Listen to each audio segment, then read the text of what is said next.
Well, thanks for sticking with us here. We are on the third episode with Roger talking about his life and legacy over the 99 years that he's been around. Last time we started talking in the 26 and 36 window. We've got a little bit more to cover. We had some technical difficulties last time. My phone ran out of storage, so we are going to pick up where we left off. And last time we were talking about the hobos and coming to visit the family, and occasionally your mother would ask your dad, who is the fire chief, to let the hobos sleep in the fire department. Yeah, so he was the fire chief, and that was always an exciting time when the fire whistle went off.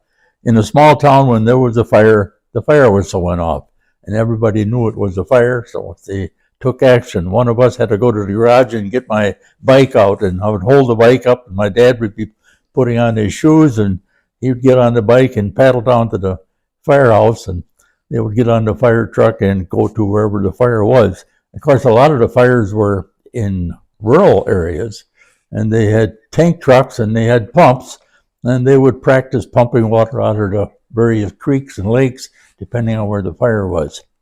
So he was fire chief for, I'm sure 25 years. They had two major fires in town. The village hall burned, and the local co-op the farmers used to buy their feed and so forth burned, and they're both major fires, and they burned to the ground. But so with the fire department, did they have, like today they've got all sorts of gear and SCBAs? What type of, do you remember, did they have well, basically they had a fire hose and they had water hydrants. And after 1936, we had village water, but prior to that time, they would have to fight the fires with a tank truck of water because there was no water available. So did they have the helmets? Did they wear the traditional? Yes, they had the helmets and the boots and so forth. And they had fire meeting every month, and you'd go over it. And they built a new firehouse on the site of the village hall, and they had a nice firehouse. And I happened to be on the village board of Cedar Grove when we built that firehouse. So I was instrumental in building that firehouse. And how I got to be on the village board, I was a write-in candidate, and they called me after the election was closed, and they said, there's a tie vote. You have to come down to City Hall and pick straws. I said, give it to the other fellow.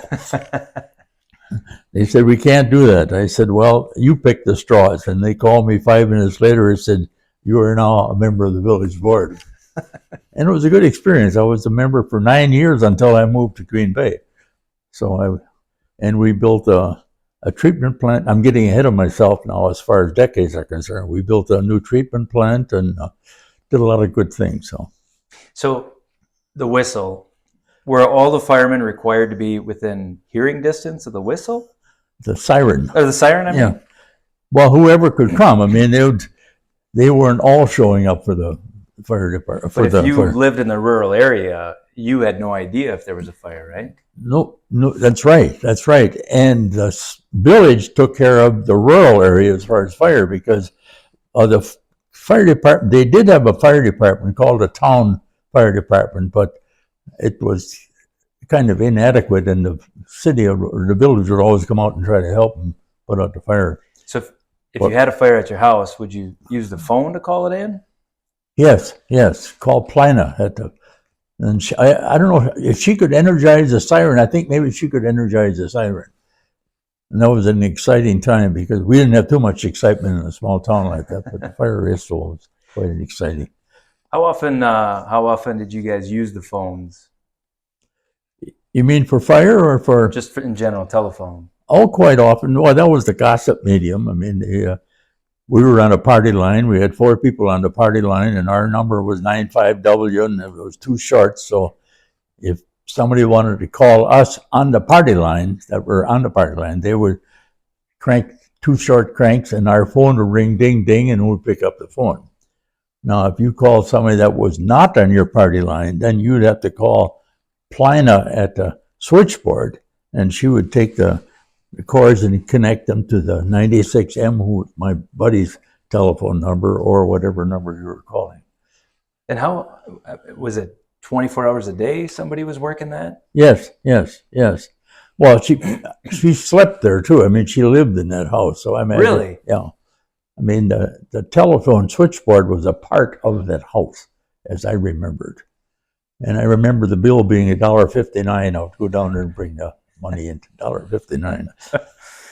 So what about, you mentioned previously, you talked about fishing in the Onion Creek or Onion River, you know. What about hunting? Do you guys do much hunting? Oh, yeah, I did lots of hunting. I shot lots of pheasants, Hungarian partridge, geese, anything, rabbits, and we always ate everything that we shot. It was tough eating geese. I mean, you'd cook them for 4 days and you couldn't cut the gravy, but the pheasants, we speared suckers in the spring too. That was an exciting time. When the suckers would come out of the lake up the creeks to spawn, we would go there with our gas lanterns and our spears. Wasn't exactly legal, but you never got in too much trouble as long as you didn't spear any northern pike. And that was a very active part of our entertainment. We also had smelt fishing at Lake Michigan. We were only a mile from Lake Michigan. So we'd go smelt fishing with a seine and catch a couple bags full of smelt and go home and clean them and get scaled all over the kitchen sink and so on and so forth. Did you discover most of this on your own, or was your dad a big part of that too? Well, no, I wanted my dad to be a big part of it. I would say to my mother, "You think Dad will be too old to go hunting when I'm able to go hunting?" But like I told you the last time, I wanted him to go pheasant hunting. He had a 16-gauge single shot, and in order to get his license, I had to go to the hardware store, take the booklet for a hunting license, go to the factory because he worked till noon, and the pheasant season opened at 1 o'clock, I think. So I had to get that all organized. And they let you leave with the book, and they left me. I talked him into it. Ed Trunda, he was the guy that ran the hardware store. And they just trusted that it was your dad's signature, not yours. Huh? Yeah, that's right. I was a precocious kid that was involved with a lot of things like that. If I wanted something done, I would figure out a way to get it done. And he never went hunting until I got him involved. And I was so proud. We kicked up 3 pheasants in the first pile of bunch of cattails, and he shot all 3 of them a single shot. I mean, they came up one at a time, but a single shot apiece, not all 3 in one shot. No, single shot apiece. And they didn't all come up at one time. You don't load a gun that fast.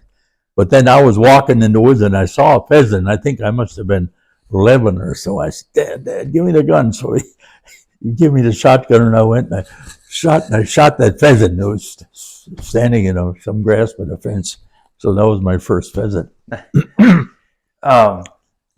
So you mentioned last time we talked about the allowance, right? And how you were working before and after school. What about chores at the house? Did you have a lot of chores at the house? Oh, yes. I mean, it was our job to mow the lawn and to spade the garden and shovel the sidewalks. And how about the dishes? Did you do the dishes? Yes, we did. And we had 3 of us, and my oldest sister made the schedule out, and she always had her name on the Wednesday and Friday and Sunday night, and she always had a date. So she would come, have to get ready, and Hazel and I were doing the dishes all the time.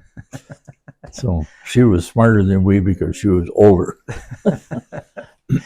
What we also talked last time about is it the Great Stride? Is that what you called it? What was the playground equipment? Giant Stride. Giant Stride. Any other stories of?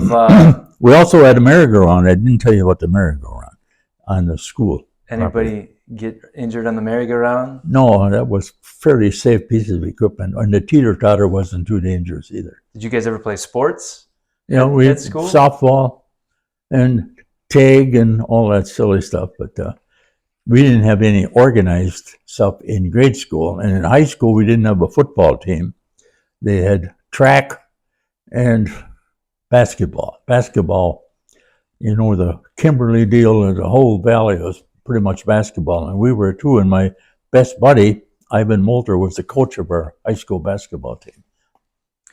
You had shared a story with a baseball bat. Oh, yeah, Shirley Dingledine. That's her real name.